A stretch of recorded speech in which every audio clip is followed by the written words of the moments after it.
Hello, welcome to a video lecture for Intro to Co-op on creating our first co-op resume. I'm sorry to miss our second class meeting on the topic, so thanks for understanding, and hopefully this video will cover all of the information as we would have in class. Prior to starting this video, you should have read through the chapter that I posted on Blackboard on resume preparation and creation. I also provided a PDF of sample resumes. Hopefully when you scrolled through this lengthy PDF, you identified at least one format that you felt might work for the information that you have to display on a resume. The chapter on resumes is also important as we consider the purpose of our resume when we're putting the information together. And we'll talk about that throughout each section today as well. This video is going to use the Resume Must presentation that is available on Blackboard, as well as the resume preparation worksheet that you completed for homework. And I'm also going to use Microsoft Word to create a resume as I go through the presentation for you. While watching this video, I encourage you to have your resume worksheet handy and have Word open so that you can pause the video and create your own resume piece by piece as we go along. So let's get started. We're going to look at the full resume and move through each section looking at the content and format in each section of the document. The first part of our resume is the header. It's pretty straightforward. It's this part of your resume that contains your name and your contact information and attaches your identity to your resume. The content of our header is pretty straightforward as well, and you'll see it listed on your resume worksheet. You're going to want to include your name. And for most of us, that's very straightforward. We start with our first name, followed by our last name, or our given name, followed by our family name. If you go by a nickname or a middle name, you might want to appropriately note that on your resume. The name on your resume should match the name on your outgoing voicemail, should also match the name on your email account. You're also going to include your UC email address. As you'll be participating in the co-op program as a part of your status at your student status at the University of Cincinnati, using your UC email address is most appropriate as it ties you to your student status here at UC. You'll use your phone number with area code and your street address. I recommend that we use our permanent street address for this first version of our resume, as we'll be moving forward with this resume over the next 6 months, and your address here close to campus might likely change. The format of your header should allow your name to stand out and make a strong first impression. Your contact information should be cleanly aligned and smaller than your name.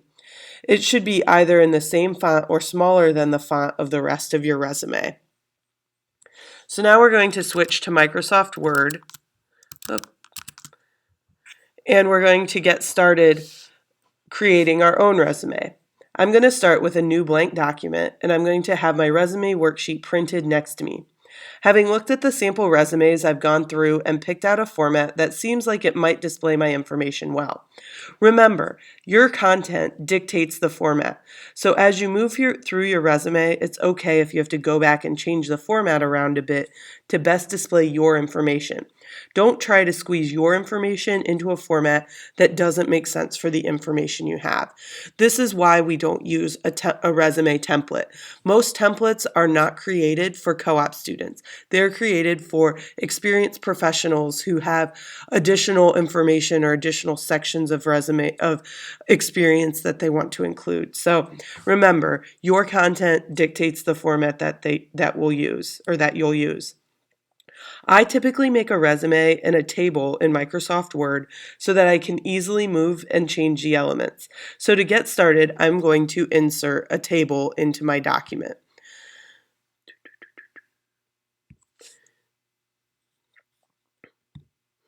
I like to start with 3 columns, and I'm going to say 4 rows because that'll be enough to get us through the header, and then we can continue to add more rows as we go.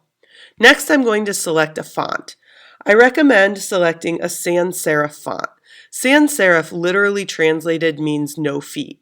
You see the Cambria font, if we do a quick test here in our capital letters, how there's little feet on the bottom at the end of each letter, versus if we use a sans serif font or a font with no feet, that those lines, there's no horizontal lines on the end of the A. So hopefully you can see that. I recommend a sans serif font for your resume. It will give the document a cleaner look. So here, I'm simply going to move forward with this Avenir font because it's close by. But anything that's sans serif, like Arial, Helvetica, Calibri, as you saw on there, anything like that, that sans serif would be good. And again, font is something that will be easy to change afterwards as well if you want to experiment or try different things. So the format that I chose to move forward with has the name centered in the middle, in the at the top of the document. So I'm going to go ahead and put that in the table right there. And I'm going to want to bold my name. And I'm going to try with 16-point font just so that that stands out. And again, we can always go back and change all of these elements. But to get started, that's a great place to be. And then I'm going to make sure that that is centered on my document and within the cell. One way to make sure that that's centered is if we highlight those 3 cells and we go ahead and merge those. And that creates one row, then I can center it. That way it's not centered within the cell, but it's centered across the table, so we can make sure that our name is properly aligned on our document. For the format I'm choosing, I'm then going to add my email address and phone number in the left-hand columns. So I'm going to start with my email address here, and that would be at mail.uc.edu. And you'll see as we'll come back and change that format, or we'll do that right now. As you see, when you add an email address and add a space, it automatically turns to a hyperlink. That's so that if I click on that, I can send an email right away. A really great feature to have on your resume. However, we don't want that to stand out more than your name. So I'm going to change the font of that back to black. And by using Control Command U, I'm going to go ahead and remove the underline so that doesn't stand out. And I accidentally clicked on that, so we're going to go back and change that. And you're in that, you want to make sure you should have all lowercase letters in your email address, and that way that should make the most sense for you here. Get that notification out of the window here in a second. Then, so we have our email address, then we're going to go ahead and add our phone number. You're going to want to include your area code in parentheses, a space, your 3 digits, a dash, and then your 4 digits. So there doesn't need to be any spaces around that dash in your phone number. And I'm going to go ahead and leave those both aligned left in our table. And that right now is 12-point font, so it's a little bit smaller, although it still looks large on the magnification that I'm using here. All right, and on the right side, I'm going to put my address in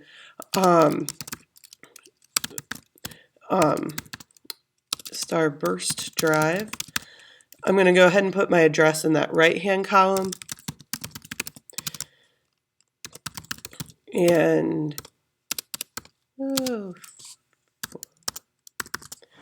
And so you see when I added that, it went down to a second line. I want to keep that all in one line, so I'm going to select just that cell of my table and move my cursor, and I'm going to be able to pull that over so that it's still all on one line. That's, again, one of the benefits of using a table. However, I am going to want to in the format I'm using, I want my address and other information will be right aligned down the page. So I'm just going to go ahead and select those 2 cells and then align those to the right. So again, it lines up really nicely. We got the information all on one line and things like that. So hopefully you're starting to see the benefits of adding a table. And if we want to change the alignment later, we certainly can do that.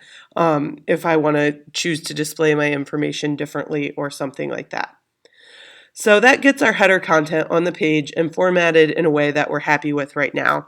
So let's move on to the next piece of our document. And that is the education section.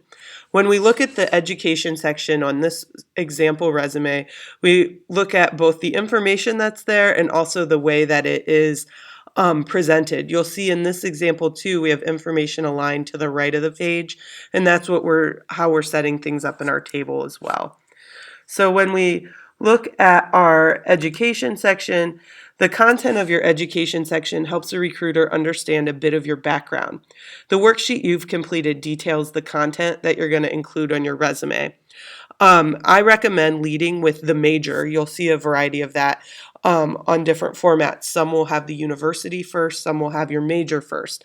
When we think about attending the career fair, all of the resumes that a recruiter receives are from the University of Cincinnati, and your major is what helps identify something different about yourself. So I recommend leading with your major or your degree program. And then you're going to include the institution. On the example that I'm doing today, I won't necessarily include, we will include the location as well. Sometimes you'll see resumes that don't have that location on them. We're going to include our GPA.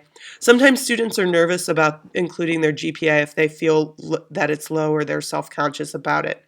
Honestly, if your GPA is above a 2.8, you're going to certainly want to put it on your resume. If a GPA is not on a resume, typically a recruiter is going to assume it's worse than it actually is. And we'll talk about these honors and awards towards the end of the document as well. But your resume worksheet works through the content that you will want. The format of your education section will be in what's called reverse chronological order. And you'll hear that quite a bit as we work on your resume.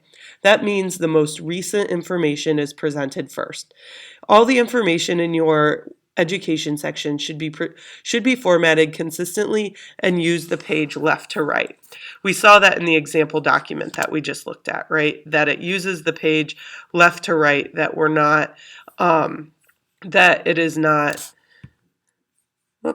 that we see that it's using the page left to right, that we aren't listing everything down the left-hand side of the page. So let's flip back to our Microsoft Word and continue to work on our resume. I'm going to start by adding additional rows below as we continue to move forward, as we continue to build our resume and build our document. And then I'm going to start with a section header. Each of the sections that we make on your resume are going to have a header other than the headers, or a heading other than the header section. So I'm going to start with the word education. I'm going to go ahead and bold that. If my name is 16 and my font is, what did we say, 12 or 11? I think that we said that that's 12. I'm going to go ahead and make this 14 so that it is a size in between. It's smaller than my name but larger than the content in the section. And then I'm going to go ahead and work through the worksheet in a way that matches the format that I chose to use. So I'm going to go ahead and start with my degree, and I'm going to move my font back to size 12, and I'm going to list a BS in biomedical engineering. And again, we can play with some of these column widths in order to make that work. And then we're going to include additional programs. So I'm going to say the Cooperative Education Program, because that is a program that you now have all applied to, and it is a special program that you will also receive a certificate upon graduation. And I'm also going to use the honors program here. In the format that I'm using, I'm going to go ahead and merge these two cells in there again, and I'm going to merge these two up here. So that gets all that information on one line and keeps us in line with our format. I then am going to use this space out here to say that my Bachelor's of Science in Biomedical Engineering is expected in 2020. So that's our grad, when that helps an employer have a perspective of what class year I am. I'm going to say my GPA, and I'm going to include out of 4.0. And then I will include the University of Cincinnati, Ohio. Oh, and there should be a comma in between city and states always. We're going to merge those cells as well. So we feel pretty good about that. We might come back and choose to bold the first line of each section to help add some formatting, but we'll get through our document and then we'll try doing that. Next, I'm going to add my high school information. The high school that I graduated from provided a couple of different types of diplomas. One was called a work ethic diploma. So that is similar to the, I'm not sure why that one's bold. That's similar to the degree that I received. If you didn't receive any, maybe you received a state honors diploma, a work ethic diploma, or an international baccalaureate. That might go here in this. If you don't think you received any sort of special diploma or you don't want to list that, you can simply just start with the name of your high school. So I'm going to say work ethic diploma here, and I'm going to say graduated in 2015. And I'm going to say GPA, I had a 3.9 out of 4.0, not a 39. If you're using a weighted GPA, if that's, for example, maybe it's a 4.4 out of 4.5, or something like that. So include a denominator if you're doing that as well. Hopefully that's making some sense. Then I'm going to list, so as I work consistently, I'm first listing my kind of degree program or my field of study.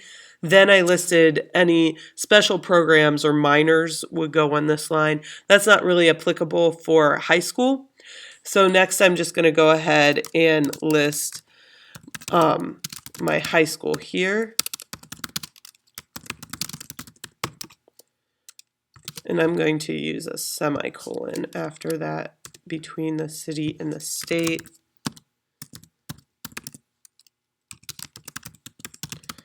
And again, so that stays all in one line, I'm just going to go ahead and merge those cells. And that should include all of the information that for my high school section. Again, going with the format that I chose, I'm going to go ahead and align that information to the right-hand side of the page. So now this doesn't look so crowded here anymore. So that displays the education information from our worksheet. If you have additional information that you want to include here, certainly add it in. You'll see later we're going to work through honors and awards and make sure we get all the information where we want it, and we might come back and add some bolding. Right now, I'm thinking that we might want to bold the first line of each of these and then italicize our additional programs.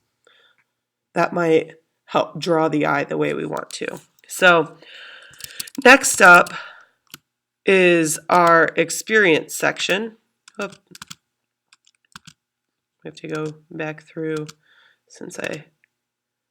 all right, so next up is our experience section. Now the experience section on this sample resume has some co-op experience on it, but again we see that it uses the page left to right, that the bullets extend across the page as well. Sometimes you're inclined to have several really short bullets, and maybe it looks better and conveys the same message if we combine some of those bullets to make them a little bit longer.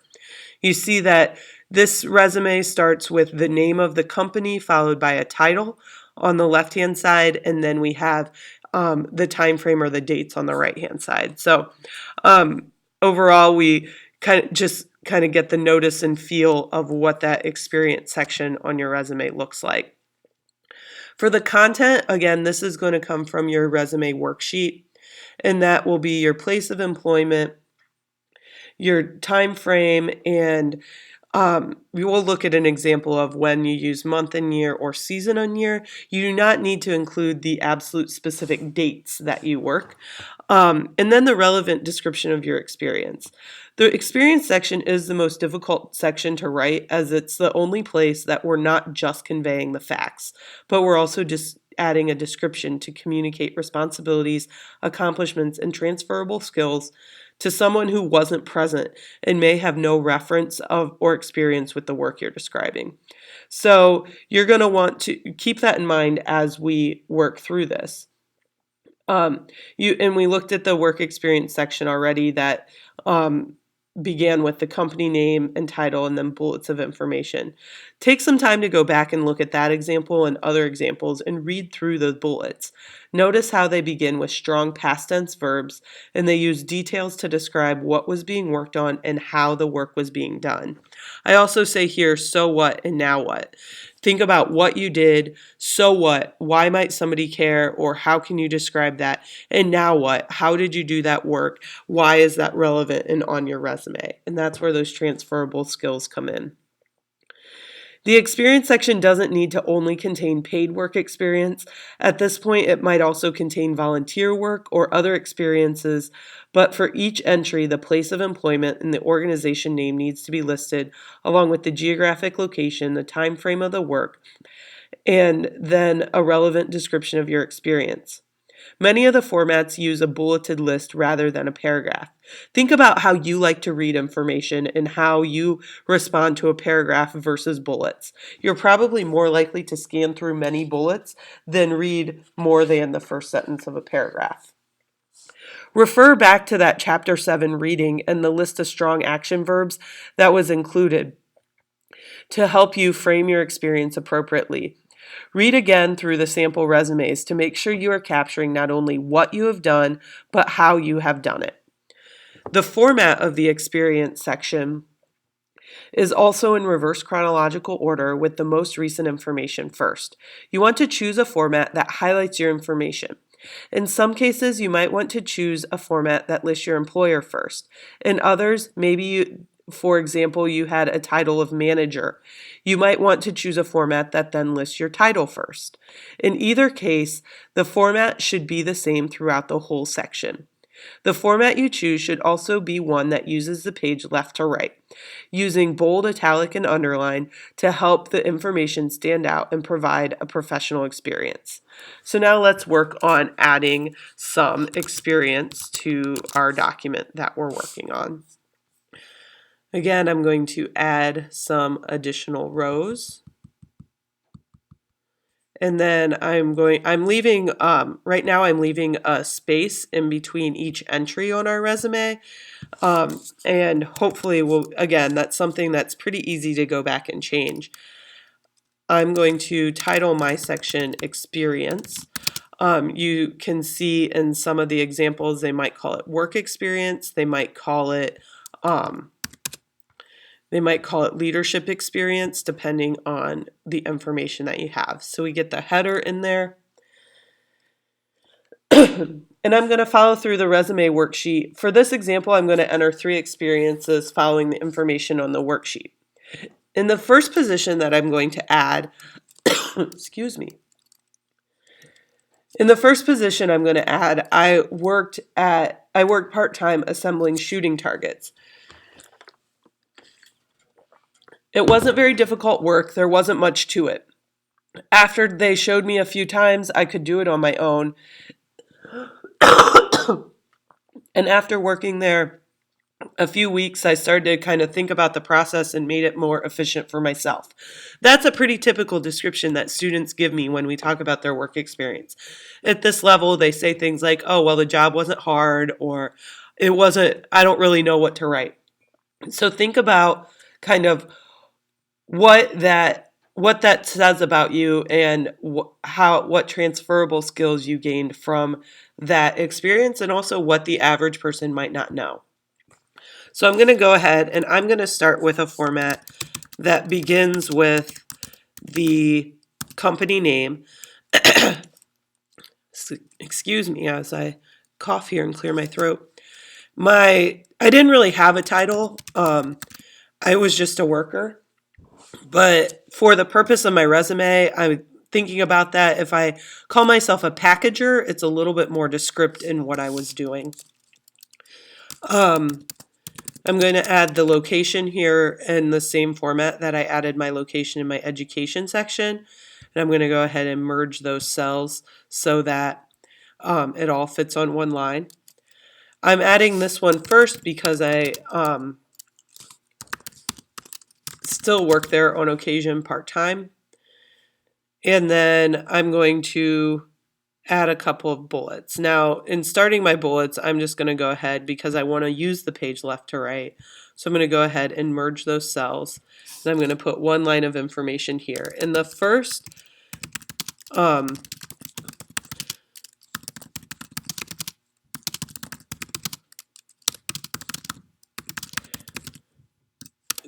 line of the bullet is going to the first line of the experience is going to give the reader a bit of an overview of the experience. So if you knew nothing, if you read challenge targets, Batavia, Ohio packager, you may have no idea what the company does or what that means.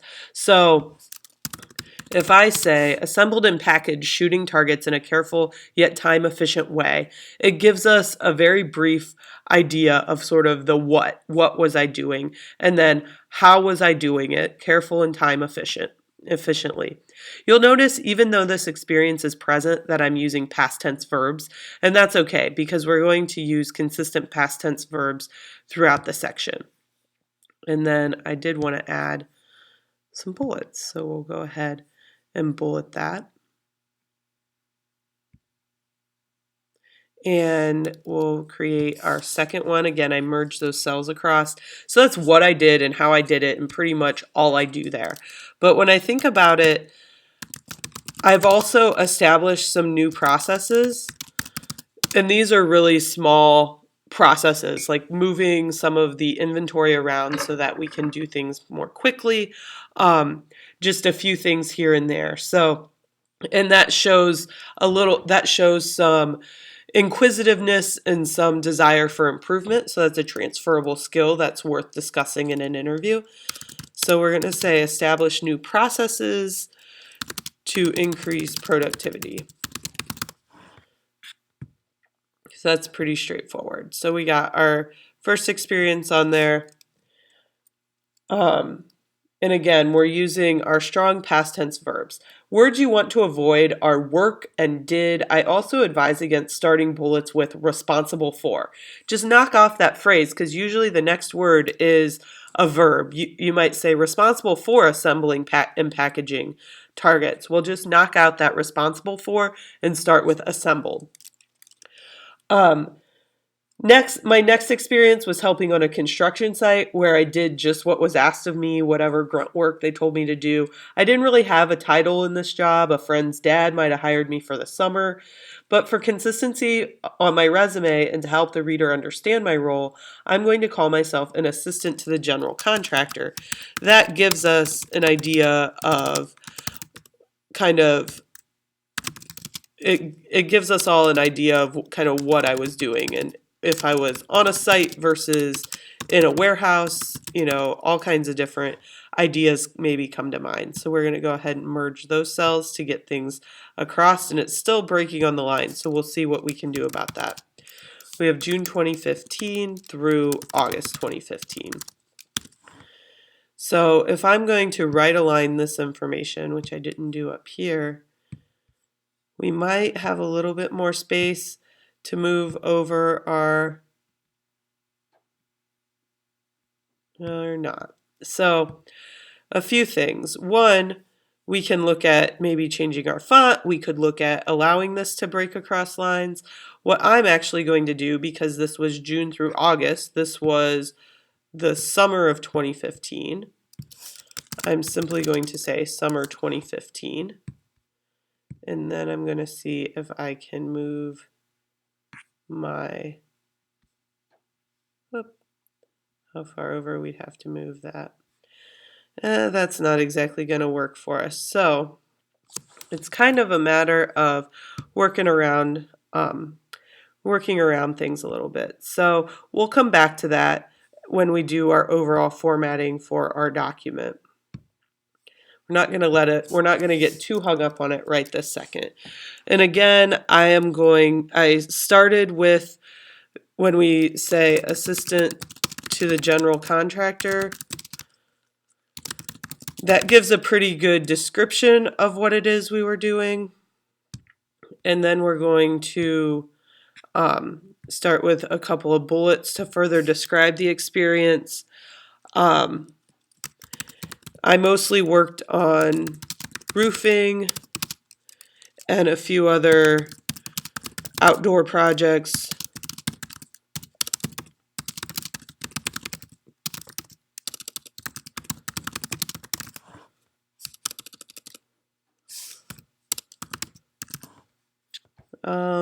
Let's see.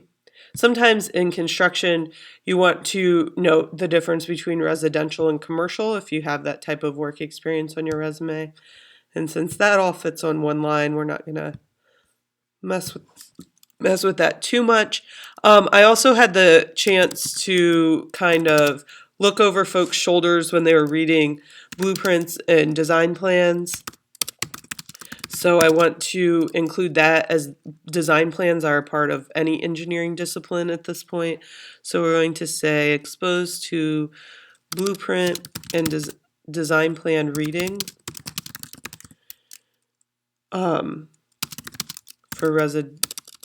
we're just going to stop there.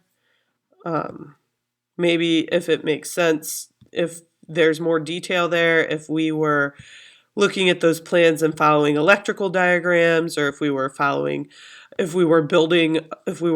the plans and building according to the plans on our own.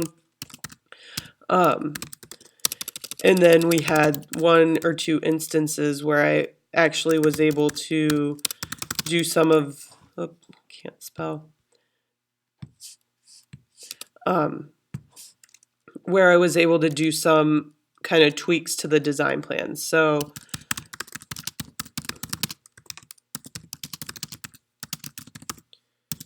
we're going to get that in there too. All right. You'll notice that this experience has 3 bullets and the first experience only had 2. That's completely fine. Sometimes students feel the need to keep things consistent to the point of we can only have the same number of bullets for each thing, and that's not a rule. Use as many bullets as you need to get your point across. The final work experience I'm going to add in here was for the school system in the summertime, where it was kind of coming in the summer and just helping clean up and get ready for the school year, cleaning the buildings, and doing some IT work and doing some re-imaging of their computers and things like that. So here I am going to say, we can either say seasonal or summers 2013 through 2014. And again, I'm going to align that information in the cell here. And we'll come back and deal with our line spillover here in a second. Next, we're going to add a title. And again, this is a position where maybe I didn't exactly have a formal title. I'm going to call myself a summer worker. It's pretty straightforward. And then we're going to have a couple bullets here where we describe the work experience. So really all I was doing, they gave me a list at the beginning of the week of things I needed to get done, and then I was sort of on my own to get it done. So what I'm going to say is independently cleaned facilities and made repairs to prepare for the coming school year.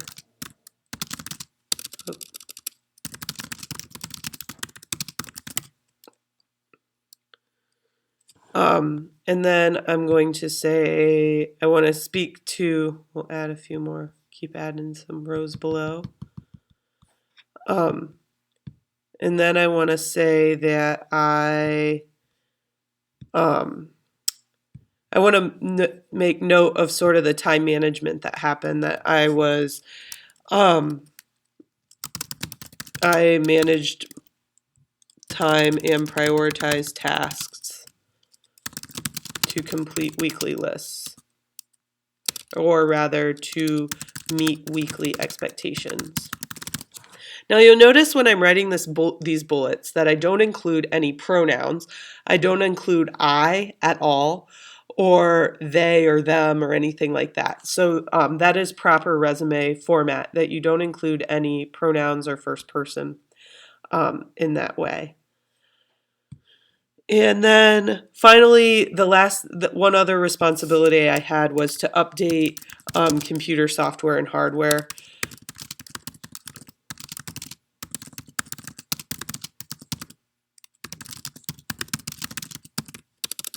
How about throughout the district? How about if we just say throughout the district? All right. Now, I didn't use, if you use a period at the end of your bullet to do so consistently, I didn't use it at all, so I want to go ahead and delete that one. So that is, I'm going to zoom out just a second here on our document. That is our work experience section, and you can see we're getting close to the bottom of the page, but also we are taking up some extra space here. So I want to go through and make sure that we're formatted in a way that makes sense. So maybe I want to first bold I want to bold the name of the place where I worked. Maybe I'm going to bold it with its, if I do, we can do it like that. We'll italicize our title. Bold our company, italicize our title. So that helps us a little bit see the information that we're working with. Then we go through and kind of look through our efficient use of space. So here we have one word on a second line. So we want to see if we can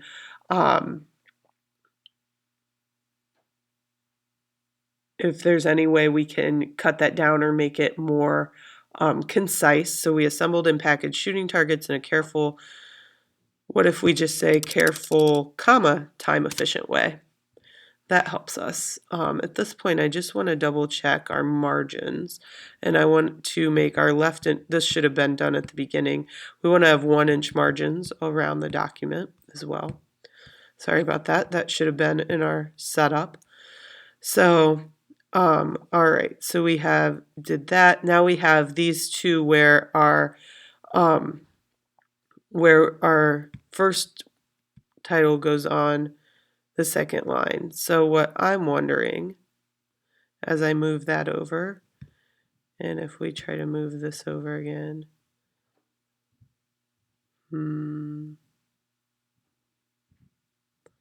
see what our options are. I'm wondering if it would make sense, we didn't bold these well, let's go ahead and bold our location here. I'm wondering if maybe we go ahead and abbreviate Kentucky, if that helps. If we're going to abbreviate Kentucky, we're going to abbreviate Ohio,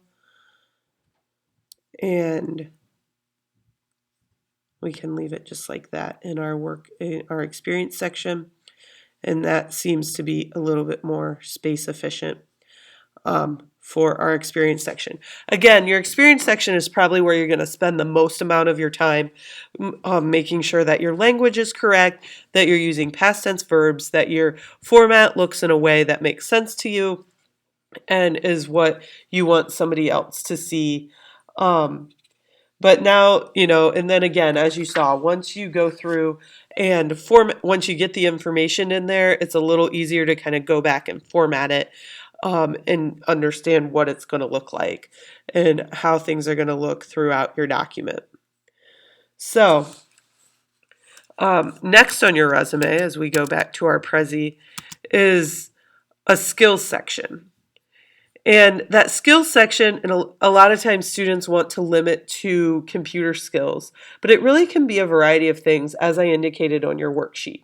They should be field relevant, but are not only other computer programs. It should only contain hard skills. So this is not a place to list things like leadership or communication or anything like that. It should be tangible, hard skills that you've developed in through your experiences, either computer programs, hand skills, if you have, as this resume we're working on in Word has some experience in construction. Sometimes students include lab skills or coursework in this section as well. So maybe it's lab skills through chemistry lab or something like that. And you'll see that on some of the examples as well. So as we go through our document here, typically as we flip back and continue to work off of our resume worksheet, we're going to add a skills section or a section heading, and we're going to make that 14 point and bold. Typically, a skills section is best delayed in a comma delineated fashion. So putting our skills in line and separating with a comma. So here I'm going to say AutoCAD. We're always going to start with our most specialized skills first. So if you're listing computer skills, for example, and you want to include Microsoft Word or PowerPoint or Excel, those are skills that can be included on your resume, but they should not be listed first. Those most specialized skills should be listed first. So as you see here, I'm going to list some of those design programs. You probably haven't been exposed to all of those quite yet, but think about any sort of specialized programs. Maybe you've worked with Photoshop. Maybe you have worked with, maybe you worked with some design programs in high school, things like that. So thinking from that way, I'm going to speak to this computer skills that I gained from the summer experience here a little bit. And then I'm going to say Microsoft Office. Microsoft. So that fits nicely on one line, and then that's in a comma delineated fashion here. I could also add in this section maybe home repair and renovation, as that is a hobby that I participated in. And so if I do that, I will add one more, and that'll go on a second line in that way. And if I do that, maybe I want to call this skills and hobbies. I'm also, if you see this spacing in between these two lines is a little bit larger than what you normally see. So if you go to your paragraph menu, you can just double check that and make sure your spacing is set to 0 in single to make sure that that text is as close together as it should be. So again, letting your content determine your format. So hobbies can sometimes be included as skills if it makes sense, if they are relevant. Watching NBA basketball is probably not a hobby that we want to include on our resume, but home repair is a bit more relevant to our engineering interests. Okay, so next we are going to continue on with the bottom portion of our resume. The bottom portion of the resume are very flexible from both a title and an order perspective. In this example, the writer has a separate leadership section because he had some significant leadership experience. Some of you may have significant activity from high school or maybe not much at all, so you want to combine things into one section. Maybe that section is called activities and awards. Maybe it makes sense to have one activities and leadership section and you add your awards to your education section. We'll take a look at some of these different formats. In any format, you will want to include the organization name, probably a time frame of your involvement. That might be including the year. That might be noting high school. Typically, we want to include some type of time frame, but not always. You might want to include a title or your noted achievements, but this area of your resume is really where you need to think about the message you want your information to convey and make some intentional decisions. You want to make sure that you know why you put things on your resume and what order they're in. You also want to make sure that anything you add to this portion of your resume is something that you're comfortable talking about in an interview. The worst situation is when a student puts an activity or an award on their resume, and then I ask them about it, and they say, "Well, I don't really do much with that organization anymore," and so that doesn't really convey a strong message. So I'm going to start by looking at my resume worksheet and thinking that maybe I want one section that's called activities and volunteer opportunities. And I saw one of the formats that separates high school, college, and community, and I'm going to try to do that because in what I have written down maybe makes sense. So because I have a lot of activities from high school and I feel like I have a lot of community service stuff. So that might make some sense to get things on my resume in that way. So I'm thinking that I want 3 lines here. Oops, before I do that, I'm going to add yet some more. You see that we're now on the second page. At the end of the day, we're going to have a 1-page resume, but to maybe get there, sometimes it takes starting with getting the information on the page and then formatting it down. So we have activities and volunteer opportunities. And like I said, we typically want to work in reverse chronological order. So I'm going to do college and then I'm going to do high school. And I think I have some information for community as well. So I'm going to start there. And I'm going to start here. I was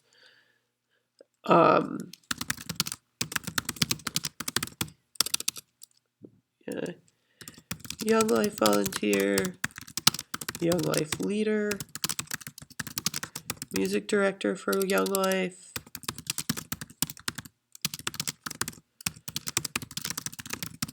and a church volunteer. So I did all of that in high school, but it wasn't necessarily tied to my high school. So I think that makes sense for community.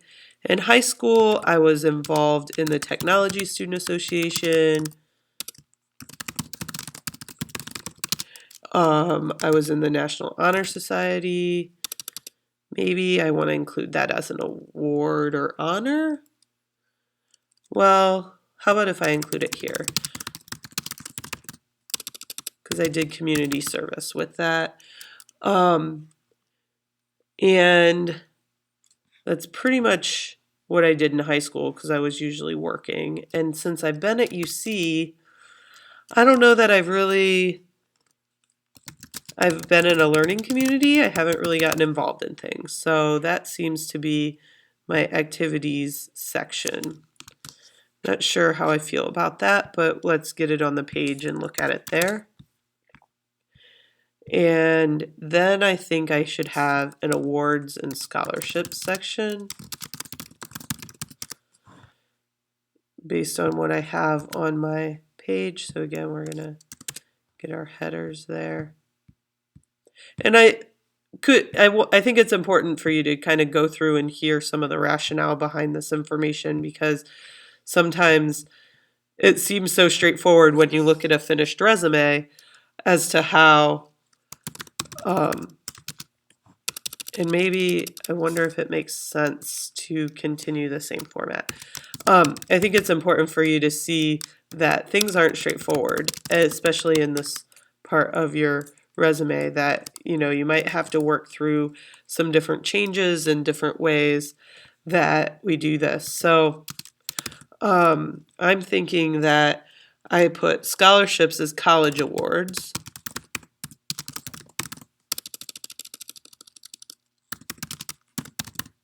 If you're going to list Cincinnatus, you should list the level of scholarship as well. Many of our employers are familiar with the banding of the scholarship, so make sure you list that.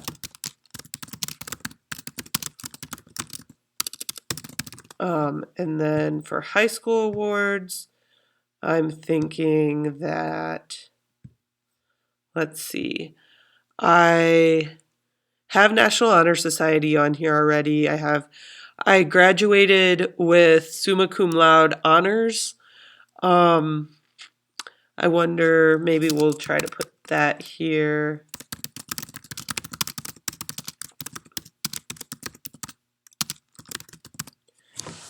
And let's see, I think everything else is already on my resume. When we work on this section, we want to make sure that we don't duplicate things. So if I put on graduation honors down here, I don't put it up here. However, as I look through this section, it maybe isn't giving the impression that we want. So we have all of this community activities down here, but we haven't really done much at the college level. And then the same with awards. We have this high school graduation honor, which is great, but it's kind of by itself. So I'm wondering, and if you remember on our education page, we talked about kind of this rule of 3 or more. So if you have 3 or less honors or awards, you might be able to put them in your education section. But if you have more and you want a separate section, that might make sense. So for example here, we have 2 scholarships, we have these graduation honors, and the National Honor Society, which could be an honor or an activity depending on the school that you went to. To put all of that in the education section might be too much. But if I put the Latin honors up there and move the rest to its own section, it might look more reasonable. So when this is what we talk about with Latin honors. I wonder if it would make sense to add that here. If we insert a row and add our Latin honors here and italicize that, so we move our GPA back up 1 line. All right, so now we have that information on there. And what if instead of delineating by college and high school, we simply say Cincinnati Scholarship, Farm Bureau Scholarship? What if we say National Honor Society and awards and scholarships? And what if we just call this, well, we can call it, what if we call it scholarships and honors? And then if we look at our activities section, activities and volunteer opportunities, what if we just call it activities? And since our high school, we've already put National Honor Society down below. We don't really feel in this student's case, maybe we don't feel super strongly about having our BME learning community on there. What if we delete our community piece and then we say, and we add Technology Student Association down here. So by not separating things, we're not calling out the discrepancy in the amount of involvement that we've had in high school versus college. So we have activities and we have Young Life Volunteer, Music Director. I'm going to say Crossroads Church Volunteer, and then Technology Student Association. So that's a little bit more vague and sort of helps us out in that regard. So it takes a little bit. You might work through this. You might also spend quite a bit of time on this part of your resume as you do on the education part. But again, it's about letting the information you have dictate your format. Make sure you want that the information is displayed in a way that you're happy with, but also that you're not listing anything twice. So you saw as I move things around that I didn't list things in 2 areas. So you want to make sure that you're happy with the information displayed and that you're not being redundant in any way. So the last piece of information that goes on our resume you see down here is availability, and then there's this references line. So you can add availability at the top or bottom of your resume, and this simply states to the reader when you are available for a co-op position. For the purpose of this class, you can list fall 2016 or spring 2017 for your first co-op semester as your availability. If you are uncertain of your actual availability, but this is really specific to a co-op resume and is really helpful for our employers as they're reading through several student resumes. So here, it can be added to the top or the bottom of your resume. I tend to have a preference to putting it kind of as a footnote at the bottom. So I kind of want to center it here, and I'm going to say co-op availability, or maybe I'll say available fall 2016 or spring 2017 for first co-op semester.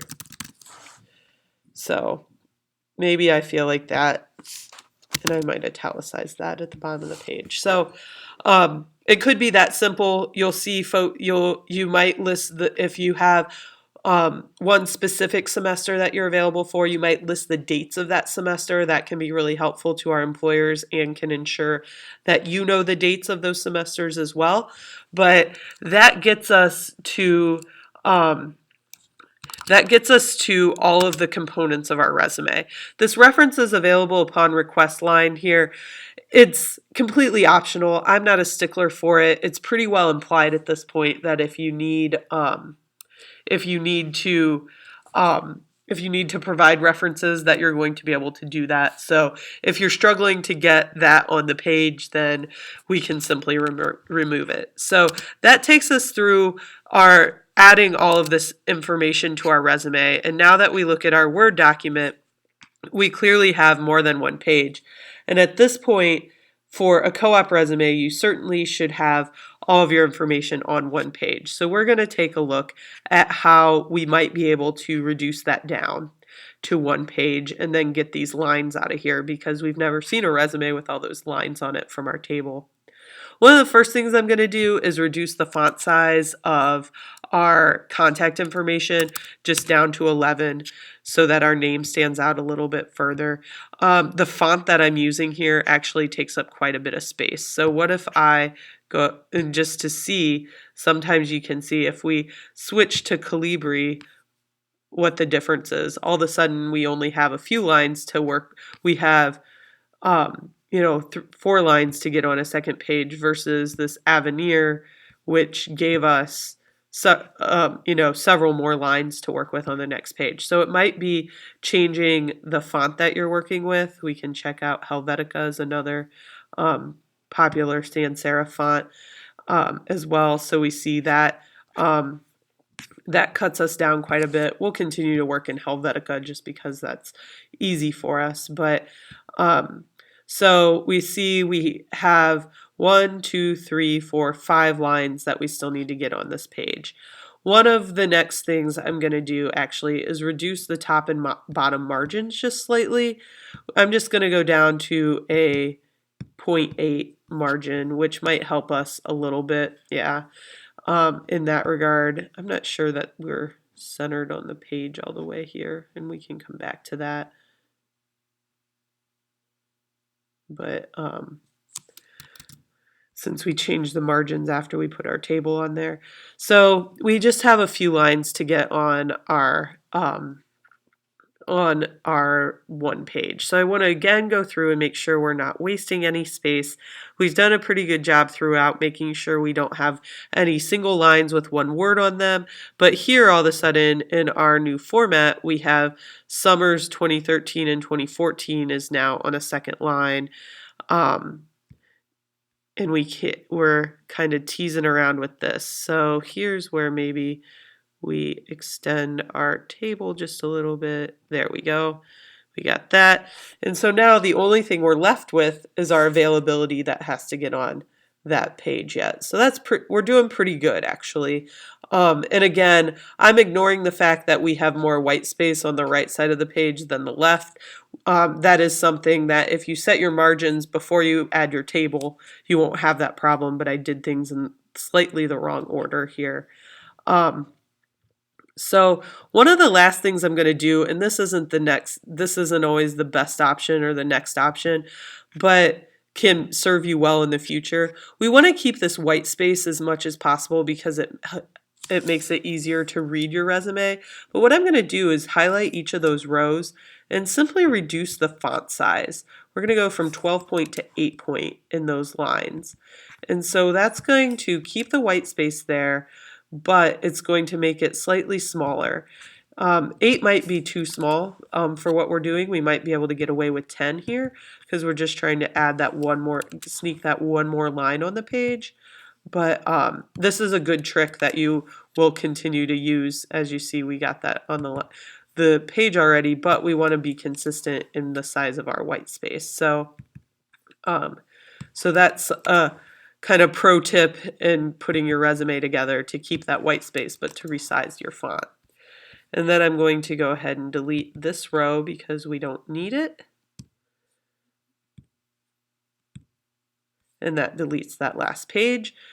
And then you might be thinking, I've never seen a resume with all those lines on it. Our next step is to go ahead and delete our borders. So we're going to just go ahead and look at our table and say no borders.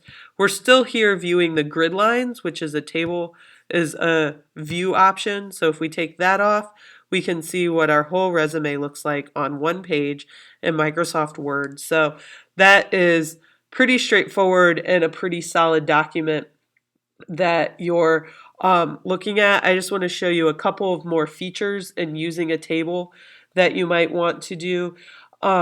One thing that a table allows you to do, if you want to create some horizontal lines of separation, I'm going to turn those grid lines back on. So for example, you probably see some examples that use horizontal lines to separate sections. You can do this by using different borders. So if we're going to simply add a bottom border to the row of our header, and if we turn those grid lines off, there now we have that line on our document. So that's pretty easy to do. And again, you might see that in different ways throughout your, in different examples. Or we're going to undo that. You might see an example where they add a underline at the top of each section. Maybe that's something that you want to do. And so you can do that pretty easily as well by using the functionality of the table to simply add that underline as a border. So I've seen students struggle quite a bit to try to get those horizontal lines on their resume. Using a table can be a really easy way to give it a shot and try it out with a few clicks, and then to see whether or not it's something you want to keep or to remove. Again, to do it with a couple of clicks as a table border is maybe a lot easier than adding it other ways. So as we look at it that way, maybe that's how we are happy with the end of our resume there. One other thing that you can do with a table that is really great to be able to do is to be able to add fonts of different sizes on the same line. So I'm going to do this even though our document looks to be complete. So for example, let's see if I'm going to add a line in here. So I'm just going to work, for example, if I needed more space on my resume, one thing I could do is add my name to this same line here in my header, right? So we could have this all in the same line, except now, if I zoom in a little bit, you'll see that that creates this weird spacing situation because your name is in one font and your address is in another. So one thing you can do, if we center our name in that cell, is highlight the cell, and simply align that in the bottom left. And we can align this information in the bottom right. Here we go. And then it's all seated on the same line. If we zoom out, if we zoom out and remove those grid lines, it looks great because this information, it reads straight all the way across. Whereas if you're not using a table, you end up with those gaps on your information on your left and right. So that's another feature of a table where you can include different font sizes on one line and give the same spacing. That is super helpful. And something that you might be able to do or you might want to use when you're creating yours. So I'm just going to go ahead and undo that and get us back to where we started. And so, like I said, We remove the grid lines from the table. This is a critical step. You may have been thinking all along, well, I've never seen a resume with all those lines on it. Make sure you remove all of the format, you remove all of your borders before you submit your resume. But think about the features of a table and how you can use them to achieve the look or alignment that you want. There are certainly many more possibilities and assets than the ones that I've talked about today, but those are the ones that I use most frequently when creating a resume. When creating a co-op resume to give us this look. And again, I like it because it allows us to create alignments really easily. Looks like we forgot to italicize our title right here.